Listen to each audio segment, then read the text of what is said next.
મુક્ત પુરુષ તો તેની રે કહીએ. સેવકને આવતા મોડું થઈ ગયું.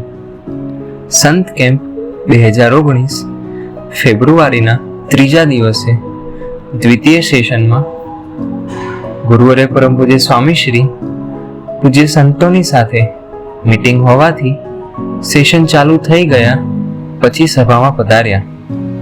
ગુરુવરે પરમ પૂજ્ય સ્વામીશ્રીએ આવતાની સાથે પૂજ્ય સંતોની આગળ દાસ ભાવ જણાવતા કહ્યું, સંતો રાજી રહેજો, સેવકને આવતા મોડું થઈ ગયું.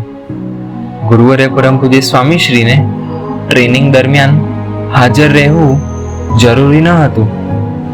ટ્રેનિંગ પૂજ્ય સંતો માટે જ હતી. છતાં ગુરુવરે પરમ પૂજ્ય સ્વામીશ્રીએ પૂજ્ય સંતો આગળ દાસ ભાવ દર્શાવ્યો અને માફી પણ માંગી. આમ ગુરુવરે પરમ પૂજ્ય સ્વામીશ્રીએ સૌની આગળ દાસ થઈને સમય પાલનમાં રહેતા શીખવાડ્યું. વાહ ગુરુજી વાહ.